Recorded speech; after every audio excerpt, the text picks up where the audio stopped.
সীমান্তে পুশিনে ঘটনা বিরোধী দলগুলো যে কোনো মূল্যে প্রতিহত করবে বলে মন্তব্য করেছেন ১১ দলের লিয়াজো কমিটির সমন্বয়ক ও জামায়াতের সহকারী সেক্রেটারি হামিদুর রহমান আজাদ। তিনি বলেন, বাংলাদেশ সরকারকে তার নতজানু পররাষ্ট্রনীতি থেকে বেরিয়ে আসতে হবে।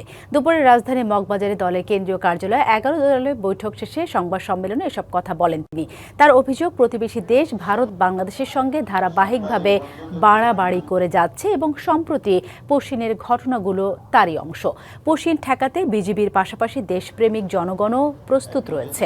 সীমান্ত হত্যা প্রসঙ্গে স্বরাষ্ট্রমন্ত্রীর বক্তব্য জাতীয় নীতি ও রাষ্ট্রীয় অবস্থানের সঙ্গে সাংঘর্ষিক বলেও দাবি করেন তিনি। সীমান্ত ইস্যুতে জনমত গড়ে তুলতে ১১ দলীয় জোট আগামী ১২ জুন সীমান্তবর্তী জেলা ও গুরুত্বপূর্ণ পয়েন্টগুলোতে প্রতিরোধ সমাবেশ এবং ১৫ জুন ঢাকায় প্রতিবাদ সমাবেশ করবে বলেও জানান হামিদুর রহমান আজাদ।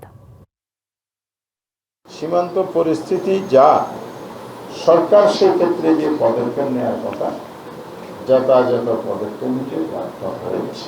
যে কোনো মূল্যে আমরা এই পুশিনের চেষ্টা প্রতিহত করব ইনশাআল্লাহ। নগদ নিয়ে এলো হার না মানা হার অফার। সর্বনিম্ন ১০,০০০ টাকা রেমিটেন্স নগদে পাঠালে থাকছে স্বর্ণের হার জেতার সুযোগ।